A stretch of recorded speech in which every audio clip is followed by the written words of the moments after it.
Welcome back to our weekly walkthrough where we bring the above, below, and talk about the transits you should know. So this week, Our Lady Venus steals the show. At the time I'm recording this, which is Monday because we're running a little bit late, Venus is already back in Libra. And these are the transits for the week of October 13th through the 19th. So to start off, Venus really is kind of center stage this week. And Monday in particular is very nice. We have a lot of domicile energy. We have our Cancer moon conjunct Jupiter and Mars in Scorpio, which makes blessing with Mercury already there. And then Venus in Libra. And it's just, it's a reprieve, or so I'm hoping. We'll see if I end up right at the end of the week. But the theme of the week, we're really working with judgment. And this is particularly the judgment card from the Maker Tarot. And this one, we literally have like craftsman hands building a chair. And so like, what is the foundation you're building right now? Where are you bringing craft and beauty into your life? Because craftsmanship is a Venusian theme. We do see it a little bit more in Taurus, but you can also view this as like, where are you bringing that craft and beauty into your relationships, into your dialogues, into the more communicative parts of life? Particularly because Monday with our half moon, you know, we have our very to-do listy Ace of Swords.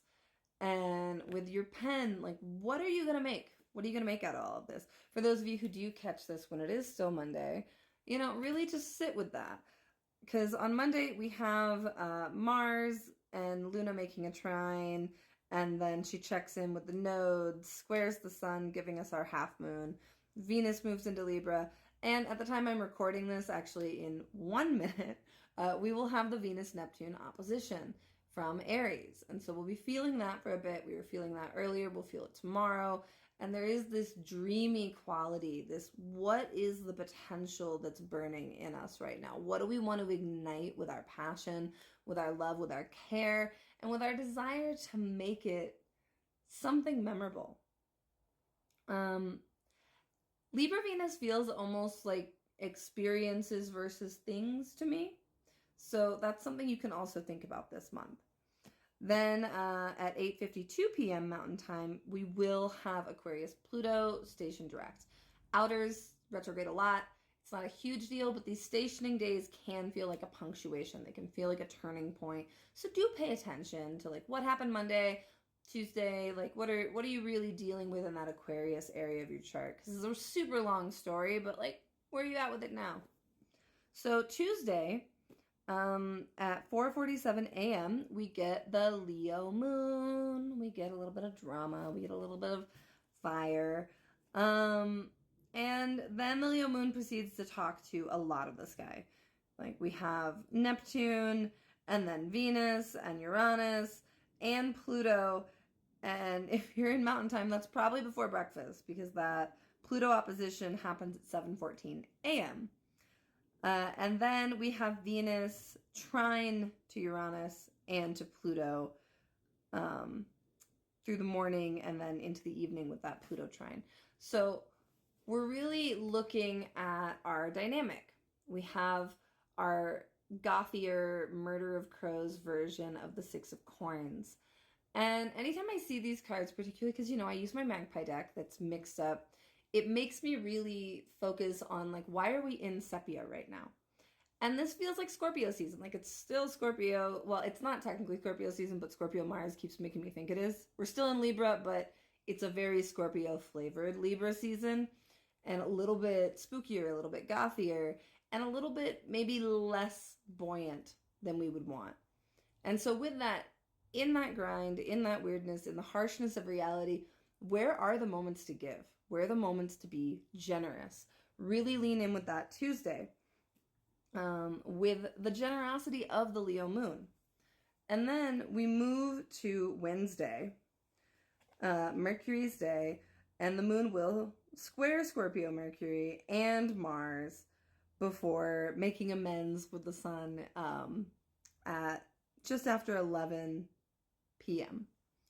And we have our devil with 6 accoutrements that I can't say because they'll get mad. But this is a kind of very egotistical devil. This is like strutting your stuff, knowing what you can do, knowing what you want, but it can lead to the kind of ego that is power over others. So I want you to watch out for that on Wednesday. Like, yeah, have fun, but don't get in a fight about it if it's not necessary. We move over to Thursday, and we're continuing kind of our goth vibe. We have the Leo moon trine Aries Chiron, then the moon moves into Virgo around noon, squares Uranus, and we get the sun Jupiter square at 11:42 p.m. on Thursday. And with this, we have the Lovers card, but this Lovers card is lovers on opposite sides of life. This is about that long enduring love and longing for something that is already gone. So with that, I want you to really make some space Thursday to think about where you are holding on to a grief and not acknowledging that it's a grief, not acknowledging that a transition has happened. Like, it's okay to grieve. It's okay to still love those who aren't here. But at what point are you living with them and losing your vitality to something that is gone? And I want you to sit with that question on Thursday. On Friday, we have, it's mostly a lunar story. We move into our waning moon. The sun opposes Chiron's. Bit of an ouch in the evening. And we also have the Virgo moon talking to Mercury, Mars, and then bumping in for a nodal check-in, sitting on the south node, opposing the north node. And with this, we have dancing death. This is like, oh yeah, like eclipse season did some stuff. Like the last Virgo moon was an eclipse, and that was fun. So with that, where can you move through those transitions? You know, we're still very much in the middle of this eclipse story. The season is over, but we're going to have these nodes for a while yet. So what is it that you can transform while in motion? What is the action that you can take on Friday that shifts that story forward? And then Saturday, we have Mars trine the North Node at 7:40 a.m. I don't really like Mars nodal contacts at all, even if they're harmonious, because that can just kind of push things forward more smoothly into the excess. And then we have the moon chatting with Jupiter before opposing Saturn.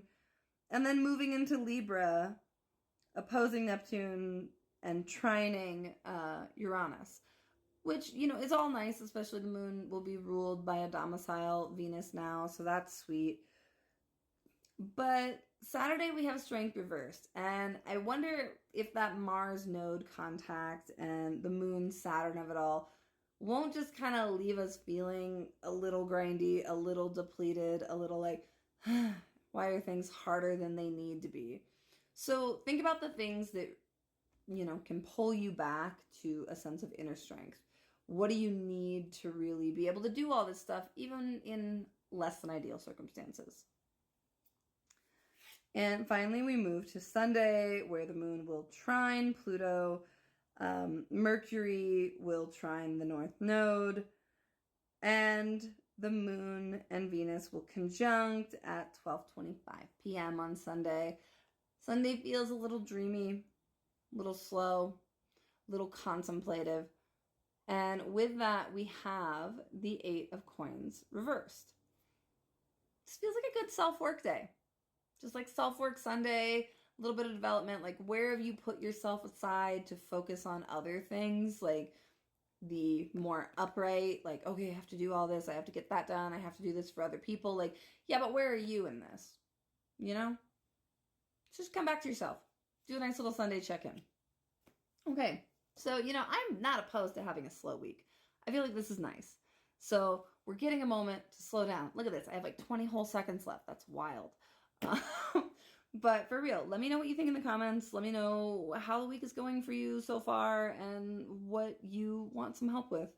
All right. Happy week, y'all.